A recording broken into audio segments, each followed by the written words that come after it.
we've got nearly everybody back, a few stragglers. Now, as I said at the outset,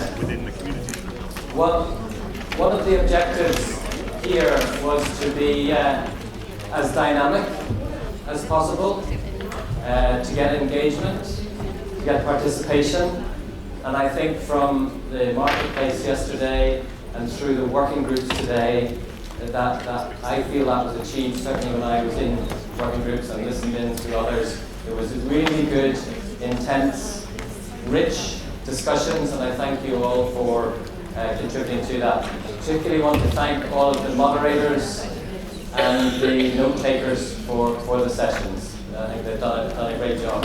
And what we're trying to do now, as I say, is pull this together a little bit.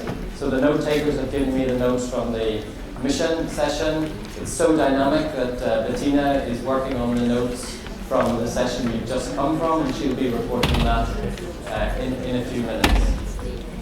Okay, let me just highlight some of the things that came from the 5 working groups that we had around mission. And the biggest and the most commonly touched on question that was addressed was this issue of alignment between the corporate strategy and the foundation strategy.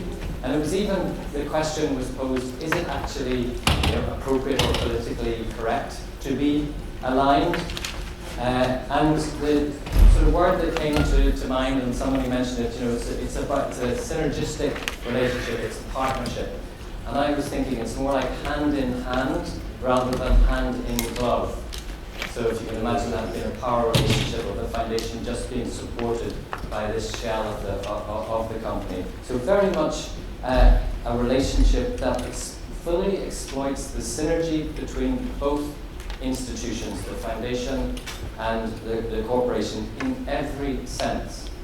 That's through from corporate culture, the business logic, the business presence in different areas, in different both geographically and in thematic and interest areas, but also one that can exploit the synergy between the foundation and the foundation ethos and a culture of philanthropy as well within the corporation. And in that relationship, then fully exploiting all of the assets that are available, physical, financial, knowledge, human resources, and so on. So it's about the hardware, the software, and the networks that both the foundation and the corporation can provide. And to, as I say, exploit that in a synergistic relationship. The word that was used, a shared value approach. And I'll come back just a little bit to that leads to the conclusion that I have from those working groups. But as far as the other questions are concerned, reputation, benefit or risk, this was an interesting one because this is actually something that is perceived to be really quite particular for corporate foundations and one that preoccupies many corporate foundations. And it's one that associations can help their corporate foundations with, either through providing working groups and a space for them to discuss and share the challenges that they face around the potential benefit that arises from the linkage and the potential risks that are associated with that. But all in all, they were in terms of what can be done, it was felt that this is, it's out there and it's realized, it's understood, and it can be managed by good communications. And I'll come back a little bit on the communications issue in a minute. Is the mission dynamic? Was a question that was addressed, and overwhelmingly from all of the working groups was yes, it is dynamic. Dynamic in an interesting way. Dynamic that is becoming more strategic. Dynamic to be one that is very much shaped and driven by the foundation, but recognizing then back to this alignment issue, where are the assets that can be drawn on from the corporation. And some are doing that is a natural sort of evolution process of the foundation to think about that they might have been established as a purpose as being the Cinderella, the nice bit of the company that does good stuff. and having gone through an iteration of being in that form, now is realizing a new strategy through to being dynamic, as is the case in France of the sort of the special legal requirement for having a 5-year life. So essentially every 5 years, the foundation needs a complete new strategy that is determined and can be very much influenced by the president or who in the company is engaged with the foundation. So dealing with and solving conflicts is a bit linked to the risk and benefit issue. And what was interesting there, I mean, we heard it from the floor in the plenary of the case of Zurich, of same founding company, completely different structures in different countries because of regulation, and that's something that has to be managed. So solving conflict is not necessarily a single issue.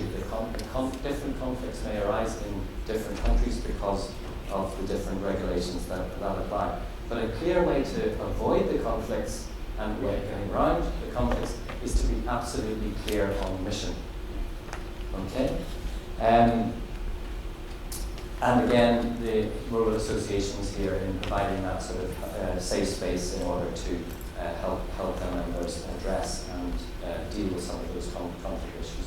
So we come back to two things. Firstly, communication seems to be really, really central. It's something that corporate foundations should be pretty good at, having access to that sort of resource within their organizations. But the important thing that came through in communications was about using the right language, using a language that isn't just business speak on the one hand or philanthropy speak on the other. It must be something that is clearly understood by both the foundation and by the business and by the stakeholders. And the important thing that came through is not to develop two narratives. One narrative that is for internal use amongst foundations, and they think they know what they're doing, and a different narrative that is one that's perceived by the founding corporation, because the result of that is there will be a confused narrative going out to the general public. So I thought that was an interesting one. The importance of communications having the same message, but maybe different forms of communications, different vehicles, but the same message, and in that to manage expectations and to talk about projects, impact, success, and so on in relation to mission again. Now, back to this alignment issue. I mean, it was the way it was designed, but sort of for me, it absolutely confirmed the centrality and importance of mission. We have three working groups or three workshops today: governance, mission, and practice. Now, if you go by the adage that form follows function, you're familiar with that? You know, the structure should only be designed after you decide what you're going to do, rather than create a structure and then work out what you're going to do. If you take that adage, and we've heard about governance, and we've heard about then practice what you do, what is the connector between the two? The connector is mission. And that's why mission is then so important. And critical to that then is how the mission is articulated and how it is communicated. Whether that's something that's communicated because you have a president that's both president of the foundation and is also president of the company, so he internally in his own head can facilitate that sort of communication, or if it's something that is absolutely written down so everybody can clearly see this is the mission of the foundation, this is how it links to the corporation, and this is the mission of the corporation. Thereby, employees engage with it and they understand what they do, and clients of the company and clients or beneficiaries of the foundation equally can understand, and they don't start to challenge then where is the underhand work of this foundation in terms of perhaps trying to be a philanthropic arm of the business, but is only doing its work in order to enhance the business reputation and so on. So I think that sort of sums it up in a nutshell, of this linkage of the importance of mission as being the paper and the understanding and the background for the communication that then puts in place the appropriate governance and the appropriate practice for the foundation. Okay, Bettina, have I given you long enough to compile your notes?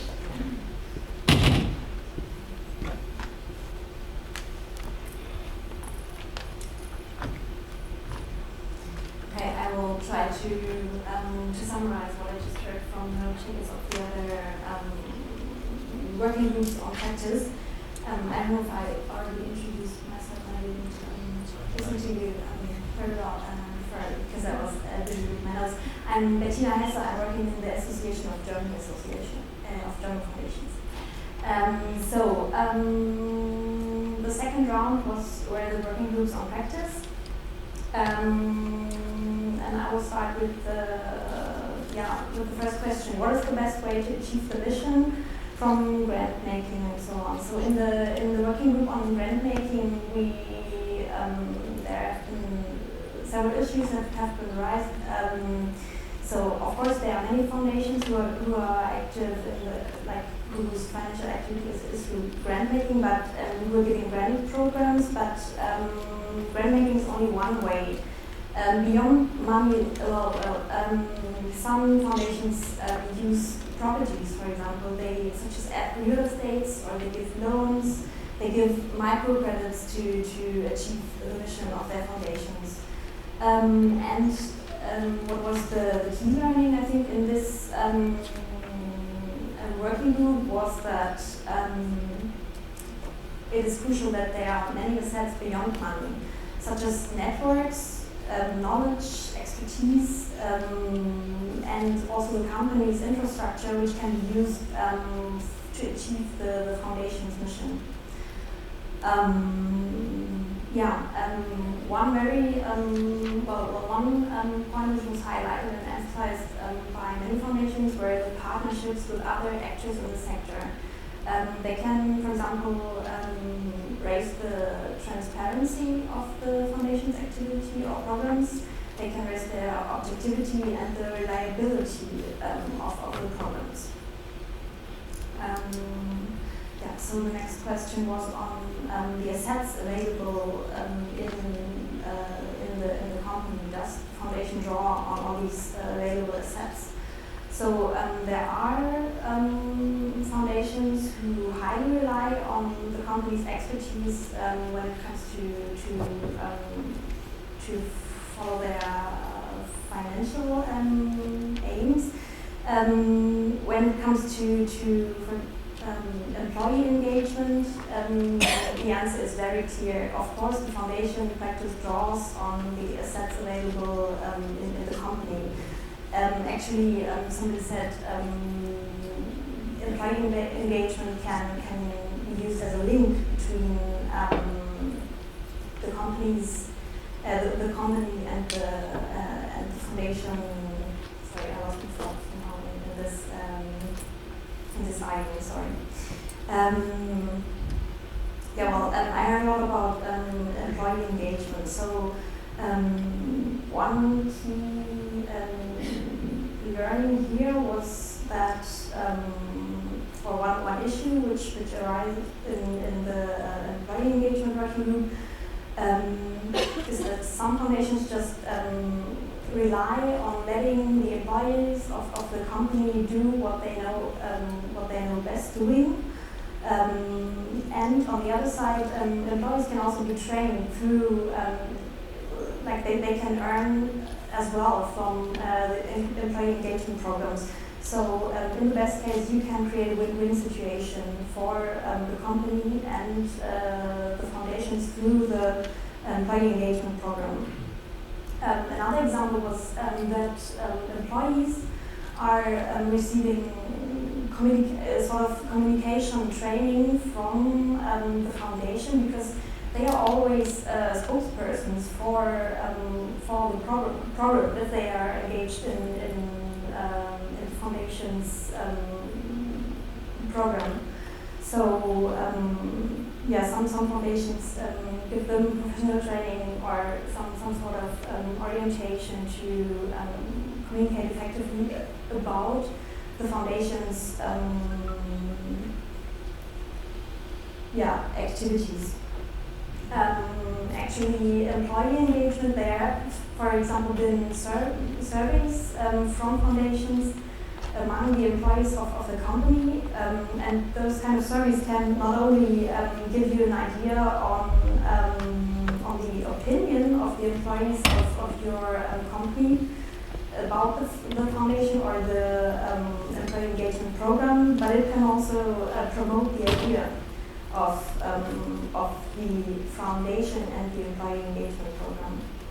So, and an interesting question which came up with regard to that question was that somehow it is sometimes difficult to evaluate or to legitimize the employee engagement program in front of your company, because measuring the impact of your employee engagement program can be especially tricky. So there's a certain need to find a good way to evaluate these programs as well, in order to communicate its legitimacy.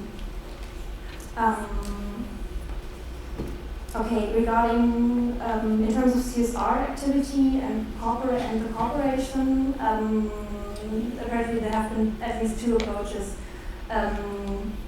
Some foundations are used to fill a gap in the existing CSR program of a company.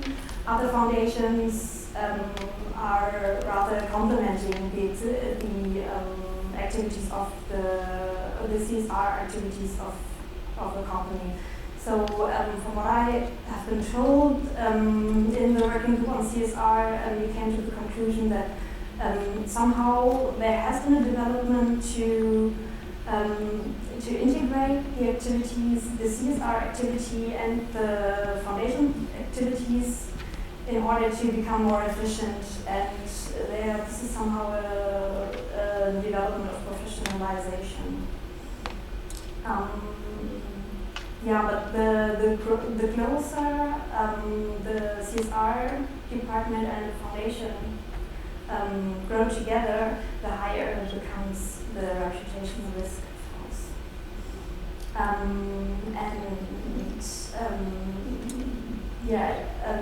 From what I've been told, he came to the conclusion that at the bottom line, philanthropy is CSR is as part of the business.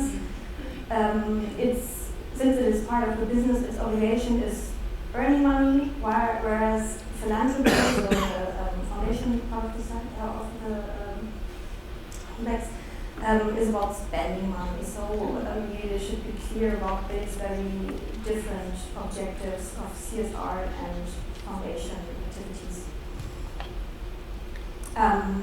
When it comes to effective operational cooperation,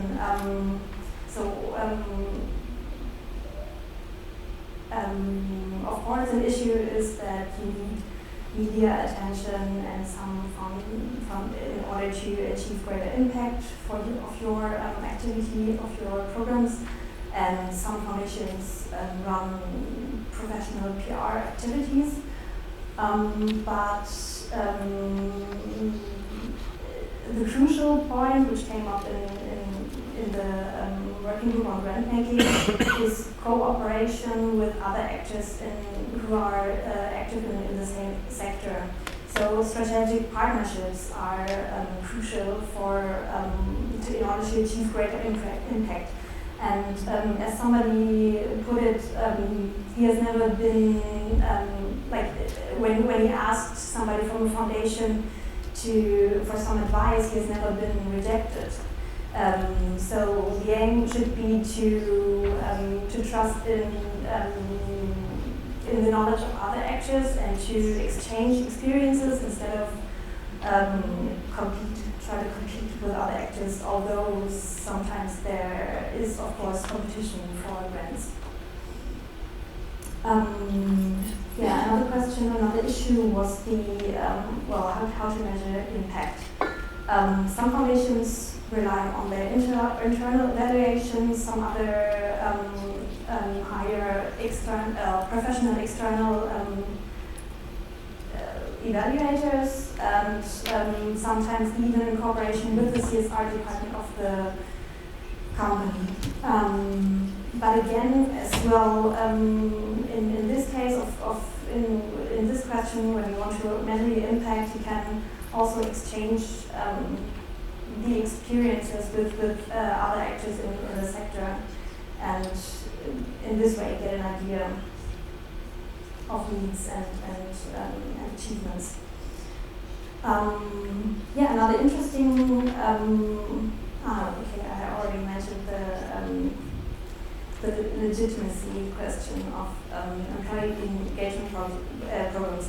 So I think the key learning from what I heard from the practice working groups was that it's exchanging experiences with other actors in the sector. And every foundation can gain a lot of that. That was what I heard from you. Thank you.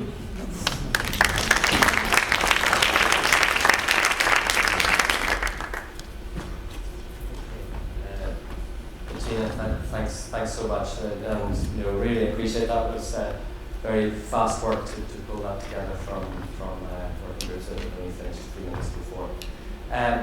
However, we have a few minutes, okay, before I hand over to Rosa and Beatrice to close formally. And I just want to offer it to the floor. Are there any specific issues that you felt weren't covered in our summary of the working groups, or anything that's burning inside you want to raise? This is really your last chance. Duncan?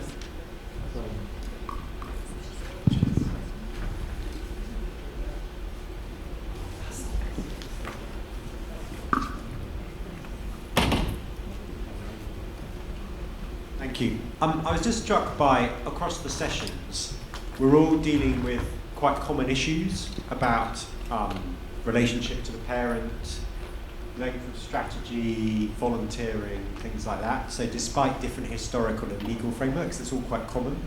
So it's sort of the question is, where do we go from here, having all kind of gathered, and actually whether there's, maybe I'm jumping the next session here, but maybe whether there's an ability to, when you're having a problem, to be able to share experiences. So if, people say, well, I'm having a problem with the CSR department, or I'm trying to create a longer strategy, or I'm, want to do more about corporate volunteering or things like that. Amongst us, there's 2 or 3 people who've kind of been there, and to use the British phrase, got the t-shirt, and, so how do we do that sharing between us?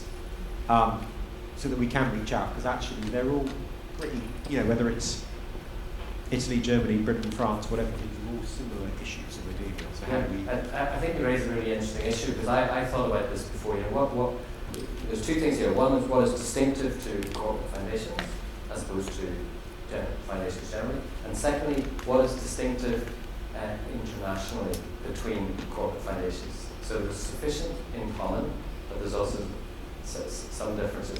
So there's a certain amount that clearly through the National Association, your own working group, your own connections in the UK with the British T-shirt, you can share your knowledge in that context. But where I think Daphne and the connections internationally offer the prospect is if you then want to share that with experienced others in different countries. And we'll have to think about how we go on to explore this. It's not the sort of event we can run every other week, and you wouldn't want to come to it, but we definitely need to maintain this valuable connection that we have, I think, somehow. So just to add to that, because I actually think interesting, there's maybe more connections between countries than there are within countries. So that would be the plea to yeah. share.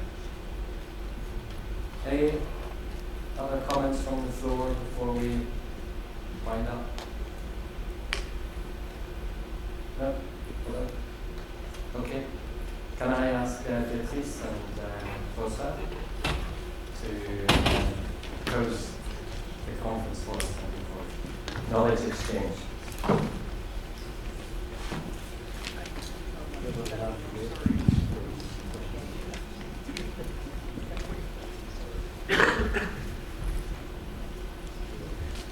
Right, so back to the beginning. I would like to go back to the beginning and to think about yesterday.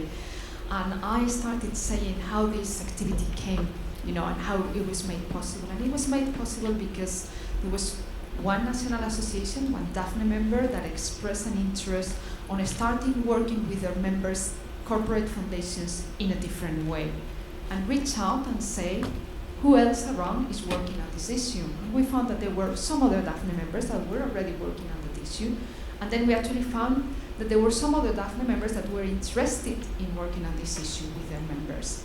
So from an initial interest to the support of members that were already working in the issue, to the convening capacity of national associations of foundations, is how you end up here.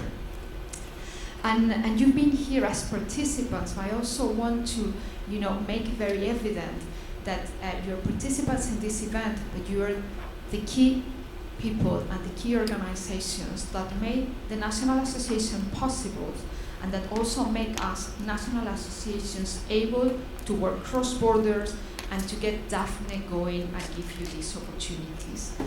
So this is an example of what networks can do and what your contribution to your national association can do. And in this case, to bring you to an international event that none of us could have organized on our own.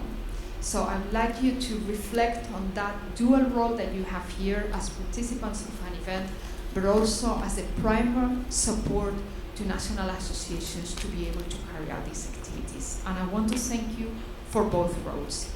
I would like to take the opportunity to ask our colleagues from Daphne to be recognized by you, because they have also played an important role in some of the sessions. So we have representatives from the German Association of Foundations, and if you could stand up. And we have Hungarian Donors Forum, also present here. Asifero, also present here. Philanthropy Ireland, Polish Donors Forum, Portuguese Foundation Center, Spanish Association of Foundations, Swiss Foundations, Association of Charitable Foundations UK,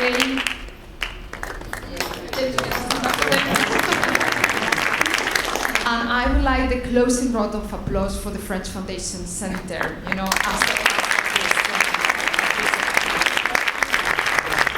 And just before I pass on the microphone to Beatrice as a host to say goodbye, I've got a couple of household announcements. There is no closing without household announcements. One of it is just, when we finish, there is one more thing we need to do before going away, and it's to have a picture, a group picture. And it's going to be a very easy thing. We're going to have a photographer coming here, and all I need you to do is to gather in the central rows, so we look like a compact group. So that is going to be one of the things. Second thing is, you will be getting the presentation, so don't worry, that will come. And actually, we are still deciding whether you're going to get the presentations after answering the evaluation form, which might be a way of getting, your contributions to this, because it is the first event of this kind. We've done our best. We've put all our knowledge in it, but we know every single event can be done in a better way. So all your inputs are very important for us. And as a kind of a summary, as it was mentioned by James yesterday, there will be an article published in Alliance by Stefan and Teresa. They will be kind of summarizing what are the main issues we've been tackling here for these 2 days. So watch out for that article. We will also be sending you a reminder that when it's out, and I hope that can be useful. So I want to do just one last thing, and I would like you to raise your hand, those foundations that have one full-time staff, just one. Okay, well, this is what Daphne has at the moment, one full-time staff. Here is being represented by all 75% from James McGowan. We have had the support from Anne Fleury from the French Foundation Center giving support to this activity, and from Bettina Hess, who is here. So, well, this is the team that so far composed Daphne, and we are all very grateful, for you to be here and for your contributions. Thank you very much.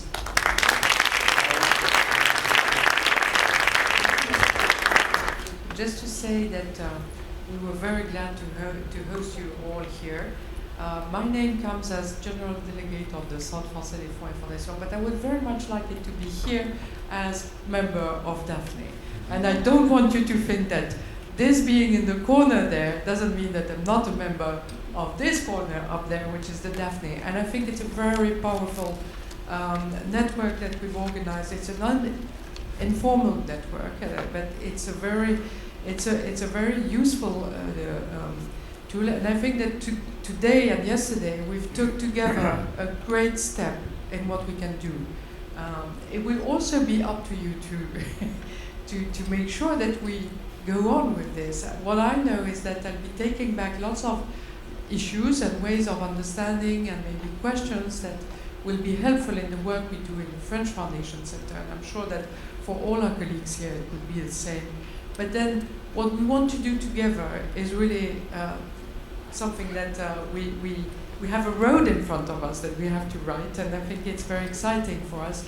And thank you for being with us and writing this first step with our members. I think it was very, very important to us. I hope you enjoyed the venue here, because we tried our best to make it nice. I think Fontainebleau has lots to offer and showed you also great moments. We do hope to see you all again. I think we started something. I hope that there's been very many cards exchanged, because one of our roles, which is a modest role, is actually to put you in contact. And there's lots of your conversation that we don't know of. It's what's happening outside of the during the interval, during coffee, lunch, dinner, whenever. But we know that this is really a moment also where you build. And so please take as much from it as possible, and don't forget to give back. I think it's true that we need your ideas, your propositions, and your evaluation on this day. And thank you for all. I would like also to thank you, to say a special thank you to Sylvie Bernardon, who is here and has been such a wonderful counterpart, and to Eric Ponsonnet, who that you've known, you've had. I hope you've seen as much as possible of him, and who's also on our board and has been so helpful in putting this up. And so, because we're in France, it has to finish by a good lunch also, so we all invite you to lunch. And I hope maybe some of you are wise enough to stay just a little to go around the gardens of the chateau. I don't know if that's possible, but otherwise I will be very sad to say goodbye, but I will wish you all a very safe trip back to your countries, and see you soon again after. Thank you.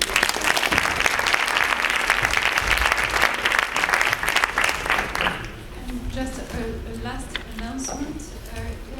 There are some people wanting to take the plane from airport Roissy, Charles de Gaulle, here. Okay, there is a problem on the train. Please come by me and we'll try to find a solution now, okay? Which train? To Charles de Gaulle? From airport to Gare du Nord.